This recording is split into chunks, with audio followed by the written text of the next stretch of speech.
Hello दोस्तों, स्वागत है आपका वर्ल्ड वॉर फर्स्ट के सेकंड पार्ट में। आई होप आप सब अच्छे होंगे और आपको पहला पार्ट पसंद आया होगा।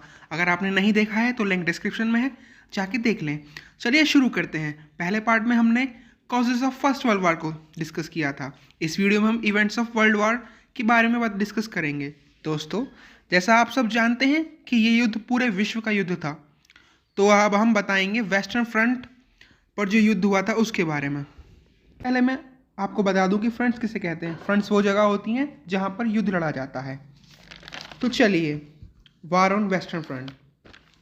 दोस्तों, पश्चिम फ्रंट पर युद्ध तब शुरू हुआ जब जर्मन ट्रूप्स ने बेल्जियम से होकर के साउदर्न फ्रांस में हमला कर दिया। अब फ्रेंच आर्मी ने ब्रिटिश आर्मी के साथ मिलकर जर्मन्स से युद्ध लड़ना शुरू कर दिया, और इस बात बैटल को हम बैटल ऑफ मारने के नाम से जानते हैं। ये जगह पेरिस से 15 मील दूर है। जो मारने जगह है वो 15 मील दूर है, किससे? पेरिस से। अब इस बैटल से हुआ ये कि जर्मन सेना को पीछे हटना पड़ा, और 4 साल तक कोई भी एक दूसरे को युद्ध में बेदखल नहीं कर पाया।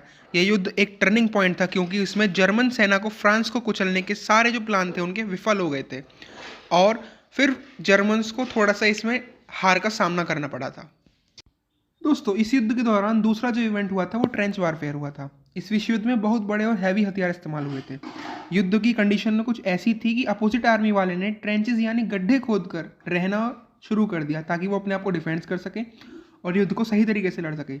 लेकिन इन ट्रेंचेस में रहने की वजह से बहुत ज़्यादा सैनिक मारे गए, क्योंकि इनमें रहने के लिए जो कंडीशंस थी ना, वो बहुत ही पैथेटिक कंडीशंस थी, जिसमें कि उनको सोल्जर्स को बहुत ज़्यादा दिक्कत हो गई। दिक्कत ये हुई कि एक तो उनको फूड की बहुत ज़्यादा कमी हो गई, सामना करना पड़ रहा था, और दूसरा वहाँ पे लाइसेस बहुत थे और माइस मीस चूहे बहुत थे, जिसकी वजह से उनकी बॉडीज़ में काफ़ी दिक्कत आ गई थी, और इसकी वजह से काफ़ी सैनिक मारे गए थे। तीसरा इवेंट था war on the eastern front, यानी पूर्वी फ्रंट्स पर युद्ध। अगस्त 1914 में, मींस अगस्त 1914 में पूर्वी फ्रंट्स पर लड़ाई शुरू हुई, जिसमें ऑस्ट्रिया और हंगरी ने रशिया पर हमला कर दिया। जर्मन्स और ऑस्ट्रिया ने मिलकर रशियंस को पीछे करने में कामयाब हो गए, और उन्हें रशियन एम्पायर के काफ़ी सारे ठिकाने थे उनको कैप्चर कर लिया। अब रशियन समेत उन्होंने रोमानिया, सर्बिया और इटली को भी हराने में कामयाब हो गए थे। वो उनके भी कुछ पार्ट्स को कैप्चर कर लिया था। इस युद्ध के दौरान हम चौथी जो इवेंट थी उसके बारे में डिस्कस करेंगे, जो थी पॉलिसी ऑफ ब्लॉकेड, मतलब नाकाबंदी की जो नीति थी वो अपनाई थी। दोस्तों, इस युद्ध में नाकाबंदी की नीति भी अपनाई गई थी। तो दोस्तों, जब युद्ध होता है तो युद्ध में काफ़ी चीज़ों की ज़रूरत पड़ती है, जैसे हथियार, रॉ मटेरियल्स, खाने पीने का सामान। तो नाकाबंदी में हुआ यूं कि दुश्मन का सामान जो था वो उस तक ना पहुंच पाए, इसके लिए पाबंदी लगा दी। जो हमारे जो दूसरे जो सैनिक थे, उन्होंने दुश्मन सैनिकों के लिए जो चीज़ें आती हैं उस पर पाबंदी लगा दी। तो 1916 में जर्मनी ने सबमरीन वारफेयर शुरू कर दिया, जिसमें ब्रिटिश का वारशिप्स को उन्होंने डुबा दिया। लेकिन जर्मनी को फ्रेंच से हार का सामना करना पड़ा बैटल ऑफ वर्दून में, और इंग्लिश पीपल्स ने जर्मन्स तक पहुंचने वाले सामान को की नाकाबंदी कर दी, जिससे कि जर्मन्स को भी हार का सामना करना पड़ा बैटल ऑफ डॉगर बैंक में। 1914 के एंड तक टर्की भी युद्ध में शामिल हो गया था। जर्मनी की साइड पे जर्मन्स ने बाल्टिक सी पर कंट्रोल लिया। टर्की ने डार्डेनलीज जो ब्लॉक था किसकी तरफ, ब्लैक सी की तरफ, वहाँ पर कंट्रोल ले लिया, जिसकी वजह से रशिया को कट ऑफ हो गया।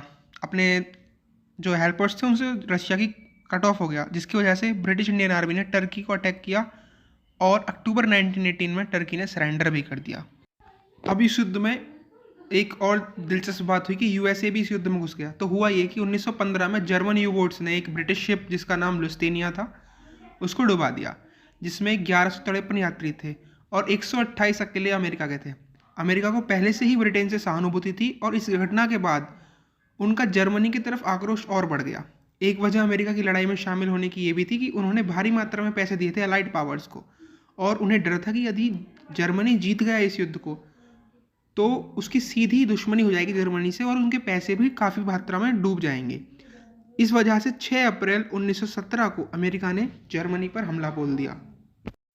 इस युद्ध में एक और मेजर डेवलपमेंट हुआ। 1917 में रसिया ने खुद को युद्ध से बाहर कर लिया, क्योंकि रशियंस को युद्ध में काफ़ी नुकसान हुआ था। उनके करीब 6 लाख सोल्जर्स मारे गए थे, और 1918 में रशिया ने एक पीस ऑफ ट्रीटी साइन की जर्मनी के साथ, जिसे हम ट्रीटी ऑफ ब्रेस्ट लिटोव्स्क के नाम से भी जानते हैं। जर्मनी ने इस ट्रीटी के अंदर रशिया के ऊपर काफ़ी सारे हार्श टर्म्स को इम्पोज कर दिया था, जिसको रशियन गवर्नमेंट ने एक्सेप्ट भी कर लिया।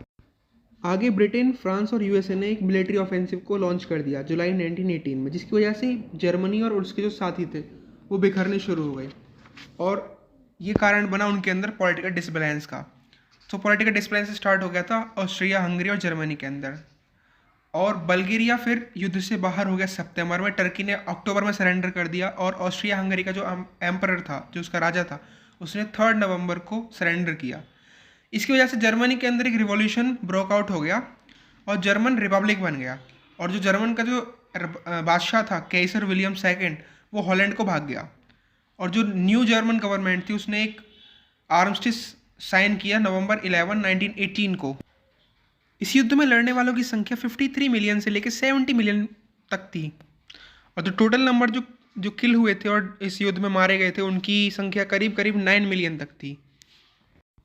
दोस्तों, इसी के साथ युद्ध का अंत हो जाता है। तो दोस्तों, कैसी लगी आपको ये हमारी वीडियो? अगर वीडियो पसंद आई हो तो वीडियो को लाइक करें, चैनल को सब्सक्राइब करें और शेयर करना ना भूलें। मिलते हैं नेक्स्ट पार्ट में। Thank you.